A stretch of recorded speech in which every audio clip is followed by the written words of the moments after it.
हर खबर पर होगी आपकी पकड़। डाउनलोड कीजिए एबीपी लाइव ऐप।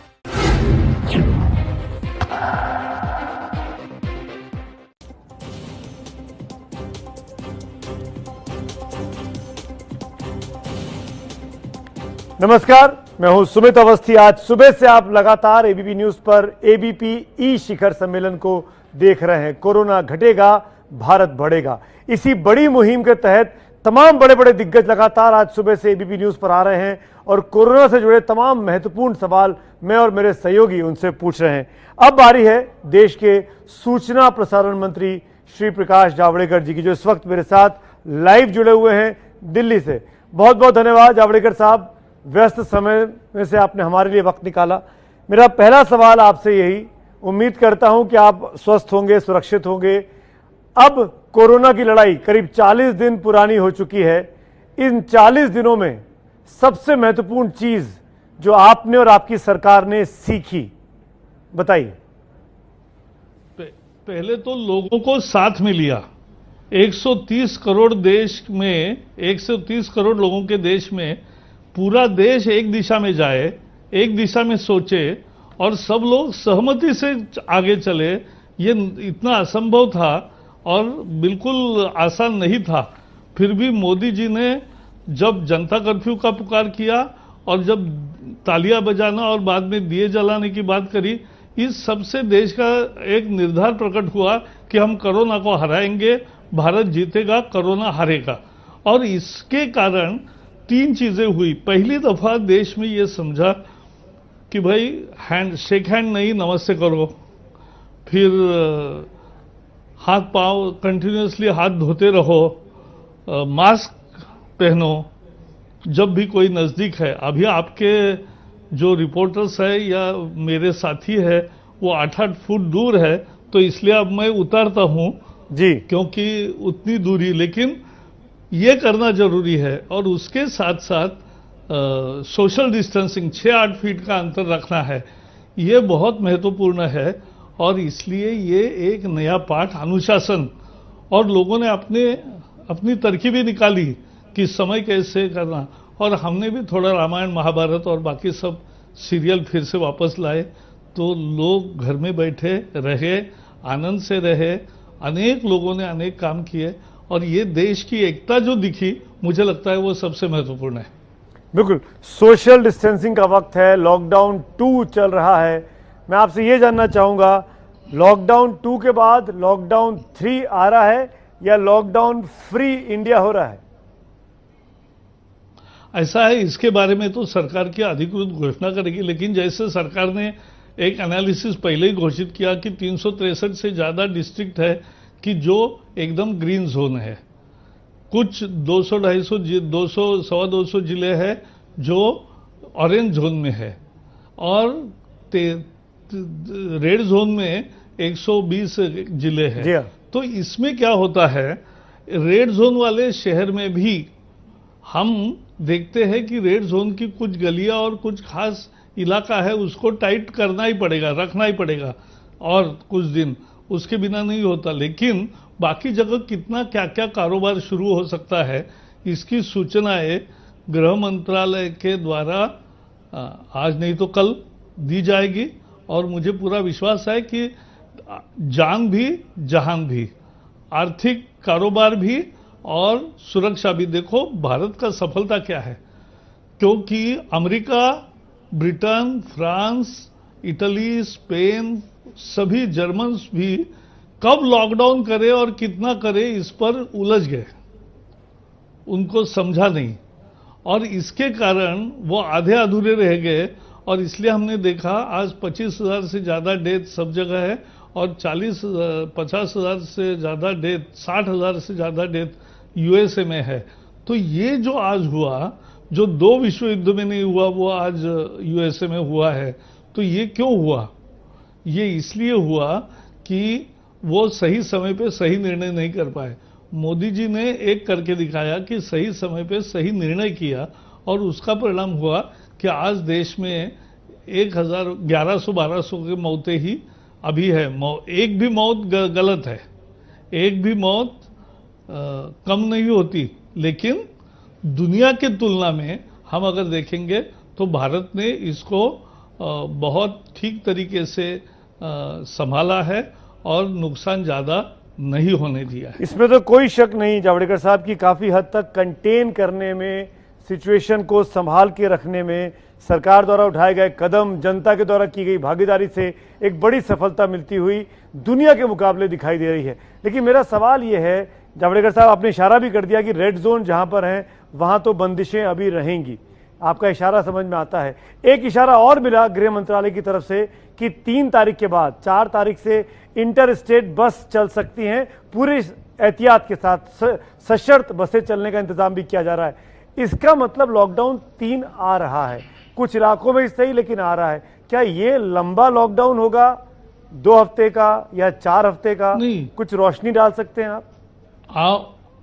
अगर गृह मंत्रालय के द्वारा ये बताया गया है तो मैंने भी नहीं सुना है, लेकिन कि अगर इंटरस्टेट बसें भी चलेगी, लेकिन मजदूर और जो अप्रवासी मजदूर थे या उससे ज्यादा जो अटक गए थे और जो लोग सैलानी अटक गए थे, कहीं ना कहीं रुक गए, 40 दिन उनको रुकना पड़ा।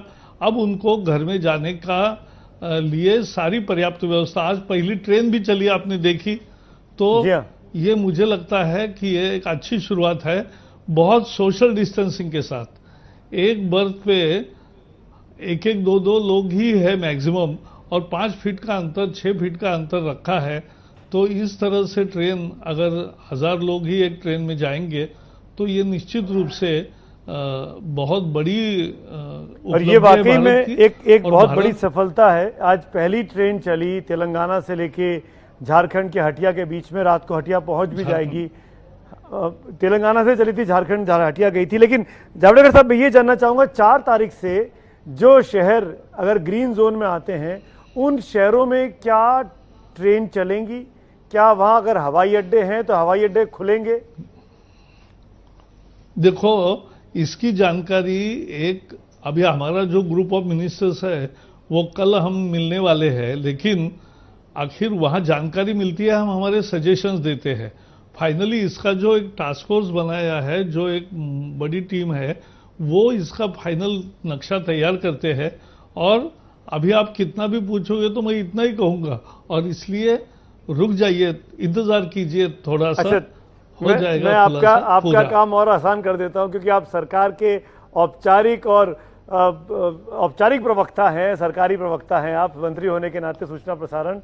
क्या ये आप बता सकते हैं कि प्रधानमंत्री अब कब देश को संबोधित करने वाले हैं? इतवार को, शनिवार को?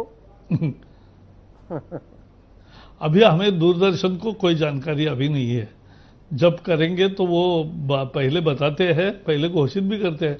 चोरी छुप के कुछ नहीं होता, यहाँ तो पूरे खुले देश के जनता के साथ ऐसा संवाद करने वाला प्रधानमंत्री बहुत विरला होता है, हमने देखा है। तो ये निश्चित रूप से एक पूरे 130 करोड़ जनता के साथ संवाद उनका जब भी होता है वो कारगर होता है। अभी जो मन की बात हुई वो भी बहुत कारगर हुई।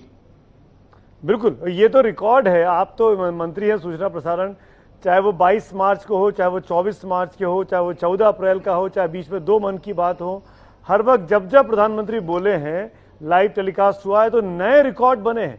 इतनी बड़ी व्यूवरशिप टीवी पर कभी नहीं देखी गई, किसी क्रिकेट मैच में भी नहीं देखी गई जितनी बड़ी प्रधानमंत्री को सुनने के लिए उस 1 घंटे के दौरान आती है। तो ये इस संडे की तैयारी करनी है हम लोगों को कि शनिवार को? देश के स्पंदनों को प्रधानमंत्री भली भांति जानते हैं, और इसलिए लोगों के मन में जो होता है वही वो बोलते हैं, इसलिए लोग भी सुनते हैं। और इसलिए गृह मंत्रालय के द्वारा जैसे हेल्थ मिनिस्ट्री की रोज प्रेस कॉन्फ्रेंस होती है, उसमें गृह मंत्रालय भी रहता है और वो भी खुलासा करते हैं। रोज कैबिनेट सेक्रेटरी के अधिकार में रोज राज्यों से वीडियो कॉन्फ्रेंसिंग होती है, एक एक कदम आगे बढ़ता है। और हमने देखा कि सभी राज्यों को कहा गया, कितना सुरक्षित से चल रहा है कि लोग अपना अपना नाम पंजीकरण कर रहे कि मुझे यहाँ जाना है, मैं यहाँ का हूँ वासी और मुझे वहाँ जाना है। तो उनको सुविधा कैसे कब होगी ये बताया जा रहा है। तो एक सुचारू रूप से व्यवस्था कायम हो गई 2 दिन में, तो ये बहुत महत्वपूर्ण है। आप चाहेंगे, सबको विश्वास आया।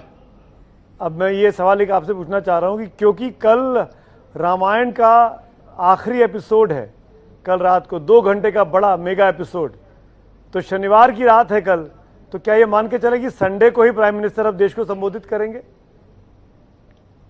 नहीं, पता नहीं, लेकिन हम रामायण के बाद कृष्णा भी शुरू कर रहे हैं। अच्छा। और रविवार से कृष्णा भी शुरू होगा, उसका टाइम भी कल घोषित करेंगे। अच्छा, ये तो आप अच्छी जानकारी दे रहे हैं, दर्शकों को इसी का इंतजार भी था। अब ट्रेनों की बात पर आता हूं जावड़ेकर साहब, में ये एक महत्वपूर्ण सवाल था, कई मुख्यमंत्री लगातार मांग कर रहे थे कि ट्रेनें चलनी चाहिए। सरकार के मंत्री होने के नाते ऐसा क्या हुआ आपको और आपके मंत्रिमंडल को ये लगा कि अब आपस में मजदूरों को, छात्रों को, जो फंसे हुए लोग हैं, उनको अपने घर पहुंचाने के लिए बसें या ट्रेनें चलनी चाहिए? क्योंकि प्रधानमंत्री ने कहा था अपने पहले भाषण में कि जो जहां है वहां रुका रहे, संक्रमण नहीं तो फैल जाएगा। ऐसा क्या हुआ कि फैसला आप लोगों ने बदला? नहीं, पलटा नहीं। फैसले में बहुत सारे प्रयोगों के बाद एक फाइनलाइजेशन लाया। पहले तो कोई भी टेस्ट के बिना वो चढ़ता नहीं।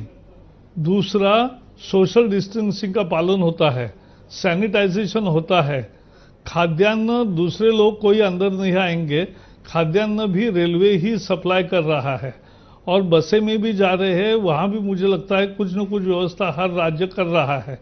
तो ये इस तरह से एकदम पूरी सावधानी बरतते हुए कहीं भी इन्फेक्शन इसके कारण ना फैले, और वहां जाने के बाद भी उनको अगर जांच करके फिर बाद में अगर इंस्टीट्यूशनल क्वारंटाइन करना है या होम क्वारंटाइन के लिए भेजना है, ये तय करेंगे और लोग अनुशासन का पालन करेंगे। आखिर आज देश ने देखा दुनिया में क्या हुआ। बिल्कुल, क्या इस बात की गारंटी मिल सकती है देशवासियों को, जो भी आपकी हमारी करोड़ों दर्शक इस वक्त लाइव बातचीत को देख रहे हैं अलग अलग माध्यमों से, कि संक्रमण ट्रेनें और बसें चलने से एक शहर से दूसरे शहर में नहीं फैलेगा? इसको पूरा इंश्योर कर रही है केंद्र सरकार और राज्य सरकारें, आपस में कोऑर्डिनेशन की कोई कमी नहीं रहेगी? बिल्कुल नहीं रहेगी। एक देश बहुत डिसिप्लिन से चल सकता है, ये भी तो अनुभव होना चाहिए ना। और संकट के समय इस देश की विशेषता रही है कि संकट के समय सभी एक भी होते हैं और सभी बहुत डिसिप्लिन से व्यवहार करते हैं, तो सभी समझते हैं, और इसलिए वो लोग अपना 6 फीट का डिस्टेंस मेंटेन करेंगे, सैनिटाइजर का उपयोग करते रहेंगे, फिर मास्क पहनेंगे, और ये सब करना चाहिए। क्योंकि कब मास्क खोलना है, अब जैसे मैं हूं या आप जहां बैठे हैं, जहां अभी नजदीक 8 फीट में कोई आदमी नहीं है, वहां आप जरूर मास्क न लगाकर बैठ सकते, लेकिन जहां भी लोगों में जाना है, ऑफिस में जाना है, काम में जाना है, घरों में सबके साथ बैठना है, तब मास्क लगाना बिल्कुल जरूरी है। जावड़ेकर साहब, ये बात तो तय है कि जब तक इस कोरोना का इलाज नहीं आता, कोई मेडिसिन नहीं आती, कोई टीका नहीं आता, तब तक कोरोना का खौफ दुनिया में बना रहने वाला है। और ये लंबी रेस, लंबी लड़ाई है। प्रधानमंत्री ने भी इशारा किया कि इस लंबी लड़ाई के लिए हमको तैयार रहना चाहिए। मैं ये जानना चाहता हूं, आप लोग कितना टाइम लेके चल रहे हैं, कि कितना वक्त लगेगा इस संकट काल से बाहर निकलने में? 1 साल, 2 साल? कुछ तैयारी तो अब सरकार ने कर ली होगी इन 40 दिनों में? नहीं, पहले तो ये समझ लेना जरूरी है कि ये किसी को कल्पना नहीं थी इस आपदा की।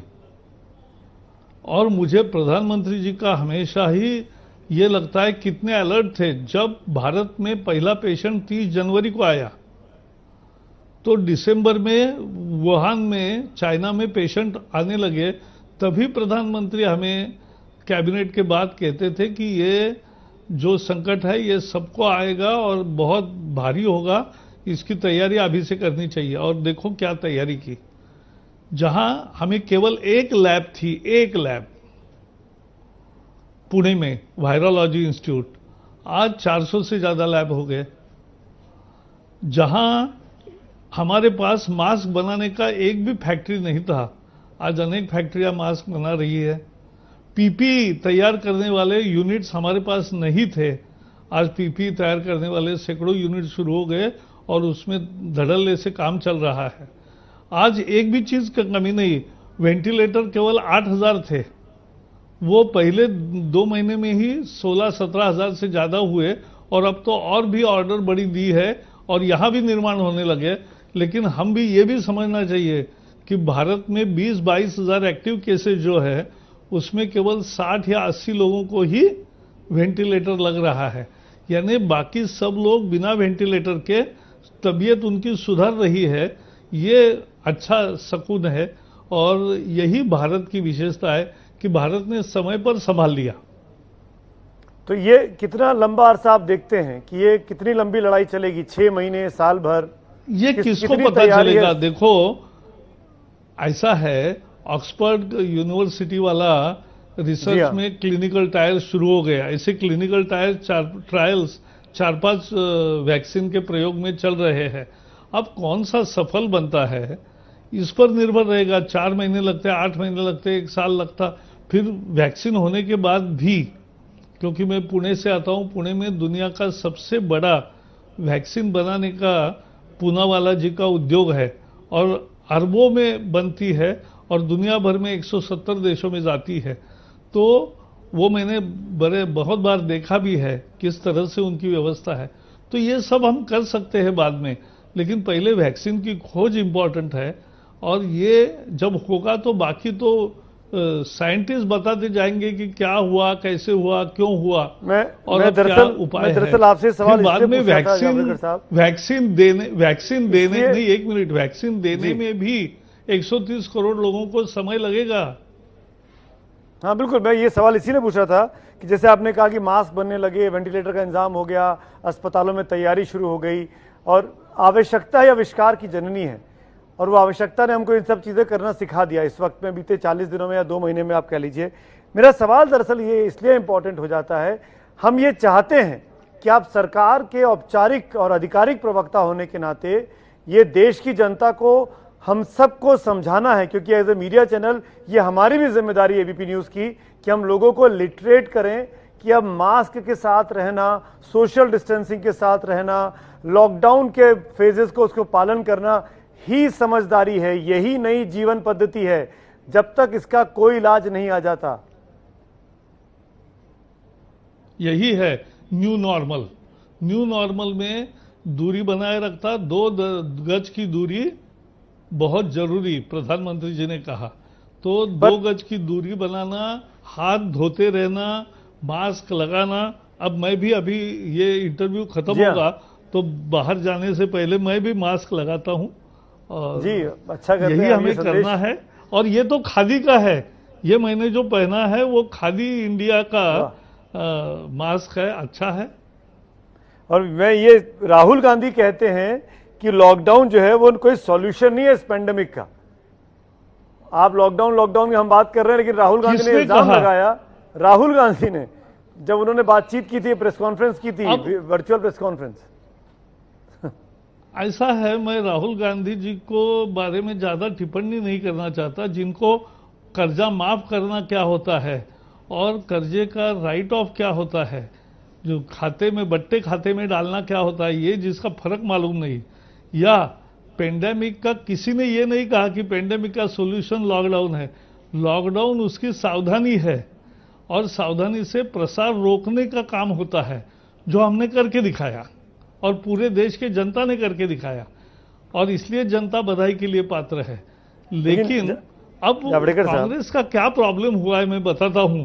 कांग्रेस का प्रॉब्लम ये हुआ है कि वो एक एक मुद्दे पर रोज बोलते गए कि गरीबों को क्या मिला। अब 1,75,000 करोड़ का पैकेज दिया, हर एक महिला के खाते में, 20 करोड़ महिलाओं के खाते में 500-500 रुपए 3 महीने 1,500 रुपए जा रहे हैं। 8 करोड़ महिलाओं को 3 गैस फ्री मिल रहे हैं।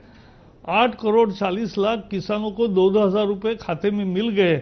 तो जैसे सबको सब मिलने लगा, 1-1 हजार रुपए सीनियर सिटीजन और दिव्यांग और बाकी 3 करोड़ लोगों को मिलने लगा। 31,000 करोड़ रुपए कंस्ट्रक्शन वर्कर को मिलना भेज दिया केंद्र ने। तो ये जो काम शुरू हुआ, इसके कारण वो भी हो गया। तो अब सब करते, पहले बोलते थे कि रेलवे जब बस शुरू हुई तो पहले मांग करते थे बस से भेजना चाहिए, आप उनको हवाई जहाज से लाते, इनको बस तो कम से कम दे दो। अब बस दिया तो बोले रेलवे क्यों नहीं, अब रेलवे दी तो अब क्या कहेंगे?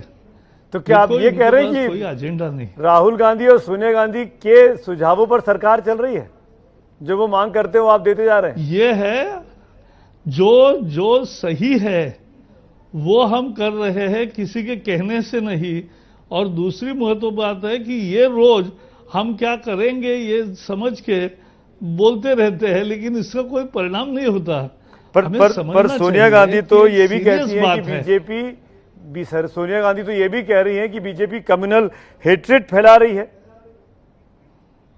कैसे? ये तो उन्होंने सीडब्ल्यूसी मीटिंग में कहा, ये बात हेट्रेड कौन फैला रहा है? Spreading the virus of communal hatred. मुद्दा ही यहां नहीं आया, पूरा देश एक साथ खड़ा रहा, यही इसमें विशेषता है। कहीं कोई इंसिडेंस नहीं हुआ, कहीं कोई दंगा फसाद या कोई गलत काम नहीं हुआ। ये क्यों नहीं हुआ? क्योंकि लोगों का नेतृत्व पर विश्वास है, सरकार पर विश्वास है, लोगों को संकट का एहसास है और संकट में निकलने का यही रास्ता है। अभी जब वैक्सीन आएगा तो वैक्सीन लेंगे, लेकिन तब तक अब ये न्यू नॉर्मल है और उसकी तैयारी लोगों ने मन में करके रखी है। जावड़ेकर साहब, एक चीज और बहुत महत्वपूर्ण हो जाती है, वो है अर्थव्यवस्था। हम सब जानते हैं कि काम धंधे बंद हैं, हम सब जानते हैं कि देश की अर्थव्यवस्था, इनफैक्ट दुनिया भर की अर्थव्यवस्था इस वक्त बुरे दौर से गुजर रही है। कोरोना के कारण काम धंधे बंद है, नौकरियां नहीं है। मैं ये जानना चाहूंगा इस लाइव टेलीकास्ट में, जब देश के तमाम लोग आपको देख रहे हैं, दुनिया के तमाम लोग भी देख रहे हैं, हमारी माली हालत कैसी है? सरकार के खजाने में इतना पैसा है कि देश में कोई कमी ना रह जाए किसी के पास? अभी आपने देखा सरकार ने आरबीआई ने नीतियों के तहत 3.5 लाख करोड़ रुपए की लिक्विडिटी लाई और 50,000 4 लाख करोड़ की लिक्विडिटी, एक भी संकट आने नहीं दिया। और लगभग 1,75,000 लाख करोड़ का तो प्रत्यक्ष पैकेज दिया गया और उसके साथ साथ बहुत सारे सहूलतें, डेफरमेंट किया गया जिसकी कीमत भी हजारों करोड़ों में है। तो सरकार की मूल अपने देश का इंटरनल डिमांड बहुत जोर से है, हमारा प्रोडक्शन और बाकी तरीका ठीक है। अभी हमारे प्रोडक्शन फैसिलिटीज भी जहां जहां शुरू हुए वहां अच्छे चल रहे हैं, लोग नए नए रीति से काम कर रहे हैं। तो मुझे लगता है कि ये हमें भारत की अर्थव्यवस्था मूलतः मजबूत है और वो मजबूती से ही खड़ी रहेगी। उल्टी अब नई संभावनाएं भी है और नए अवसर है कि दुनिया में जो चित्र बदला है उसके कारण भारत जैसे देश में निवेश बढ़ने का और ज्यादा उद्योग शुरू होने का अवसर है और हम सारे विभाग उसके लिए तैयार है। मैं पर्यावरण मंत्रालय में भी काम देखता हूं, तो पर्यावरण की मंजूरी, पर्यावरण को नुकसान पहुंचाए बगैर उसकी जो कंडीशंस है वो बरकरार रखते हुए हम पर्यावरण का जो डीले ऑफिस में होता था वो खत्म करके जल्दी देंगे। हम बाकी सारी उसका मॉनिटरिंग ढंग से करेंगे, लेकिन आने वाले उद्योगों को काम करने का अवसर देंगे, यह हम करके दिखाएंगे। एक मांग लगभग हर राज्य से, जावड़ेकर साहब एक महत्वपूर्ण सवाल है, कई राज्यों से एक महत्वपूर्ण मांग आई है इन दिनों में कि उनको रेवेन्यू में बहुत लॉस हो रहा है। कुछ सरकारों ने खुलकर भी कहा कि आप हमको शराब की दुकानें चलाने की इजाजत दे दीजिए। क्या लिकर शॉप्स खोलने का कोई प्लान है? क्योंकि इससे बड़ी मात्रा में रेवेन्यू मिलता है। मेरे पास जो आंकड़े वो ये कहते हैं 700 करोड़ रुपए एक दिन का राज्य सरकारों के खजाने में आता है। नहीं, इसलिए मैं कह रहा हूं कि राज्य अपना अपने निर्णय लेने के लिए कुछ हद तक समर्थ है, कुछ हद तक केंद्र के निर्देशों पर ही चलना पड़ता है। और लेकिन रोज ये तय करने वाला जो ग्रुप है, मुख्यतः गृह मंत्रालय, और ये सारी कोऑर्डिनेशन करके गृह मंत्रालय से इसके बारे में नया पत्रक निकलता है और आरोग्य मंत्रालय, स्वास्थ्य मंत्रालय ये देखते हैं। तो इसकी जानकारी हम भी हमारे मीटिंगों में हमें मिलती है और आज कोई मीटिंग नहीं थी, तो मैं इतना ही कहूंगा कि ये सब मिलके देश की जो जरूरत है, क्योंकि नुकसान तो होगा ही, हर एक का नुकसान हुआ है। 40 दिन कोई घर में बैठा है तो किसी को मजदूरी कम हुई, किसी का वेतन कटा, किसी का बाकी कॉन्ट्रैक्ट्स में नुकसान हुआ, या कॉन्ट्रैक्ट में पैसे नहीं मिले, या कुछ हुआ। क्या तो क्या सरकार तो का आपका ये ग्रुप ये कंसीडर कर रहा है? अमरिंदर सिंह ने जैसे कहा लिकर शॉप्स खोलने की बात को लेकर, या हरियाणा में कंट्रोवर्सी हुई खट्टर सरकार के उस लिकर मैन्युफैक्चरिंग की बात को लेकर, क्या इस तरह का कोई कंसिडरेशन है केंद्र सरकार के पास या नहीं है? देखो, ये जैसे मैंने कहा, फिर मैं समझाता हूं, मैं सरकार का जब कैबिनेट की मीटिंग होती हूं तो जरूर ब्रीफिंग करता हूं, जो हुआ वो बताता हूं, लेकिन जो अभी हुआ नहीं उसको मैं नहीं बता सकता। अच्छा, ठीक है, मैं रिस्पेक्ट करता हूं आपकी इस साफगोई की। एक चीज और पूछना चाहूंगा मैं आपसे। विपक्ष ये इल्जाम लगा रहा है जावड़ेकर साहब कि पीएम केयर फंड जो बनाया गया उसमें बड़ी धांधली हो रही है। जब प्रधानमंत्री आपदा राहत कोष है तो पीएम केयर्स फंड बनाने की क्या जरूरत पड़ गई? इस पे जरा आज सरकार के प्रवक्ता होने के नाते, मंत्री होने के नाते आप ये साफ करिए कि पीएम केयर्स फंड कोरोना से लड़ने के लिए क्यों बनाया गया? अपने देश में सबसे दुर्भाग्यपूर्ण विवाद अगर कोई तैयार करने की कोशिश की है वो पीएम केयर के बारे में की है। हर देश में नए नए आपदाओं को सामना करते समय हर आपदा का फंड तैयार होता है, और इसलिए अभी पीएम केयर फंड की निर्मित हुई और लोगों ने उदार होकर उसमें झोली अपनी खाली करी है और अपना पैसा दिया है। तो ये इससे अच्छा काम होगा, ये लोगों का विश्वास है, और होता है तो ये जानबूझकर गलतफहमियां तैयार करना, गलतफहमियों को पालना और एक तरह से प्रचार करना कि इसका क्या मतलब है, या पहले पीएम नेशनल रिलीफ फंड था, वो नेशनल रिलीफ फंड में भूचाल आता है, बाढ़ आती है, बाकी सब विषय आते हैं, तब वो नेशनल रिलीफ फंड काम में आता ही है। ये कोरोना के विरोध में लड़ने के लिए पीएम केयर फंड है, लोगों का केयर करते हैं पीएम, ये उसका भाव है। और इसलिए पीएम केयर फंड पे जो आशंका प्रकट करते हैं, मोस्ट दुर्भाग्यपूर्ण राजनीति है। इतनी ओछी राजनीति करना शोभा नहीं देता। क्या ट्रांसपेरेंसी के तहत ये आंकड़े सार्वजनिक होंगे? पीएम केयर फंड में किसने कितना फंड किया ये पता लगेगा या नहीं लगेगा? वो तो हमेशा ही होता है, उसकी रिसिप्ट मिलती है, उसके खर्चे होते हैं, उसका सारा, आप भी जाओ बाद में 1 साल के बाद आप ये करो, उसका क्या क्या हुआ रिपोर्ट भी मिलेगा आपको। ऐसा क्या करते हो? जी जावड़ेकर साहब, एक और अहम मुद्दा है, आपने निवेश की बात की कि मौका है भारत के लिए अच्छा इन्वेस्टमेंट लाने का। आप समझ गए होंगे मेरा इशारा चीन की तरफ है।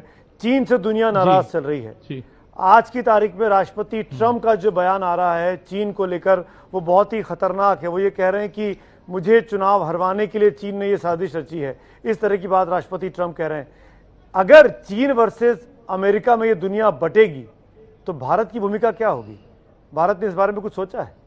नहीं, भारत तो भारत की रक्षा करना, भारत की हितों का ध्यान रखना, यही भारत की भूमिका है। अंतर्राष्ट्रीय मंचों पर भारत की प्रतिनिधित्व बहुत समर्थ रीति से होता है, ये भी हमने पिछले 6 साल में देखा है।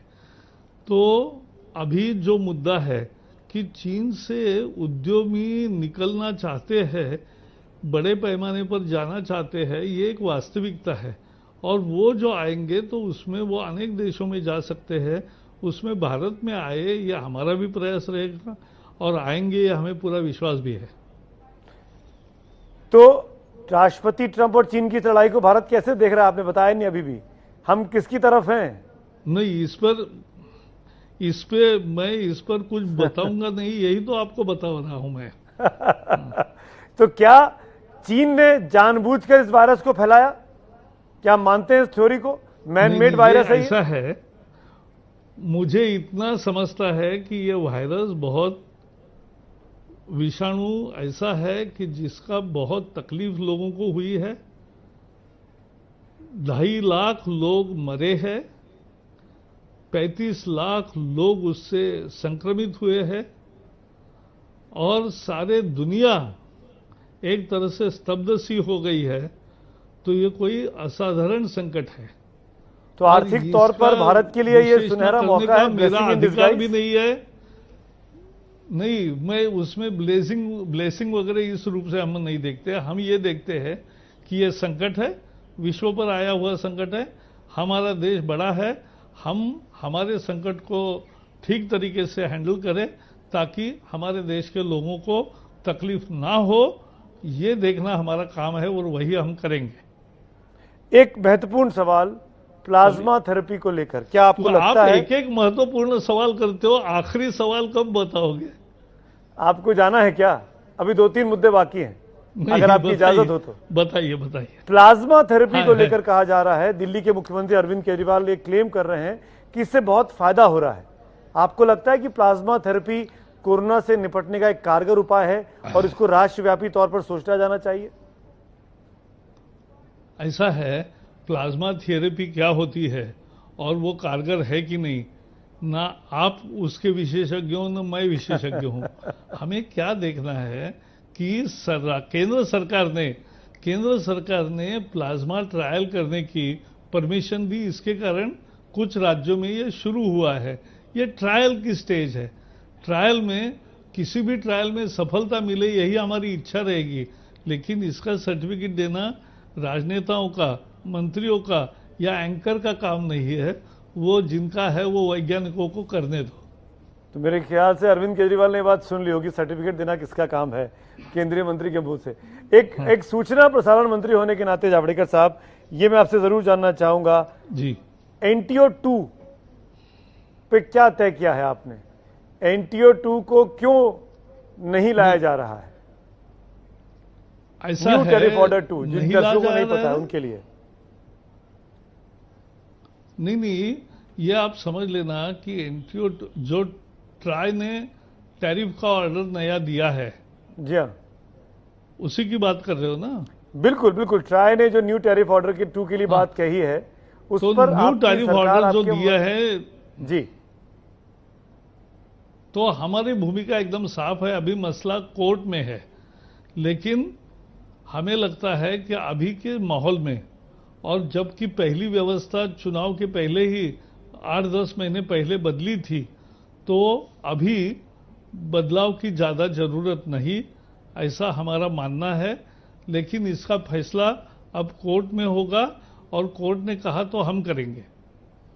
नहीं, पर आपको लगता नहीं कि टीवी चैनल, न्यूज़ चैनल्स भी इसेंशियल सर्विसेज हैं, हम लोग बहुत काम करते हैं, ऐसे वो में तो है ही, पार्टली इंप्लीमेंट कर दिया जाए? इसलिए नहीं, इसलिए न्यूज चैनल्स तो अभी दिखाई रहे हैं और सबको देखने को मिलता भी है, और अभी इस लॉकडाउन के समय में बहुत पॉपुलर भी हो गया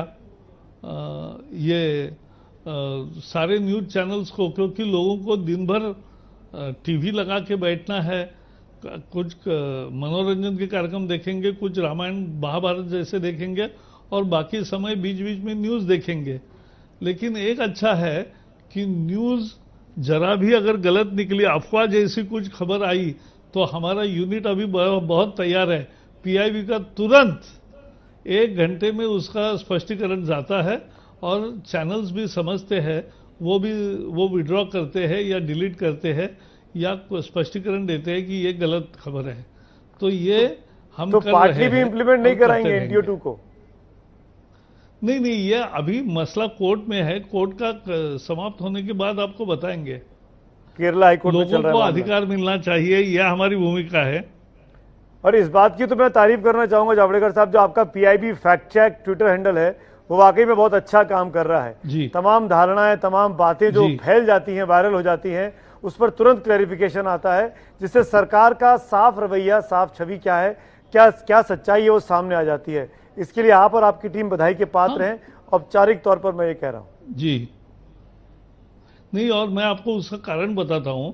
जब हमने पाया कि लोगों के गलतफहमी में भी शिकार हुए, कुछ लोग अफवाहों के शिकार हुए, सोशल मीडिया पे व्हाट्सएप बहुत तेजी से चलता है, तो इसलिए गलत खबर एकदम सही खबर जैसी से भी ज़्यादा गति से फैलती है।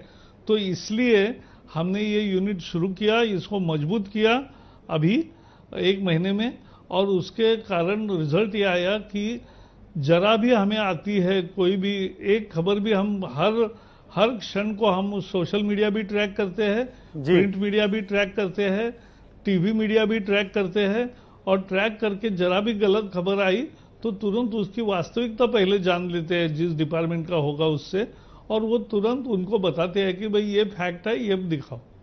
जी, बहुत बहुत शुक्रिया, बहुत बहुत धन्यवाद सूचना प्रसारण मंत्री प्रकाश जावड़ेकर जी, आपने वक्त निकाला। बहुत शुक्रिया। हमारी शुभकामनाएं आपके लिए हैं, आपकी सरकार के लिए हैं कि सरकार इस कोरोना काल में देश की जनता की इसी तरीके से मदद करती रहे। धन्यवाद। बहुत बहुत एबीपी न्यूज पर आने को मुझे हमेशा आनंद होता है। बहुत धन्यवाद। तो ये थे सूचना प्रसारण मंत्री श्री प्रकाश जावड़ेकर साहब, और आप देख रहे थे एबीपी ई शिखर सम्मेलन।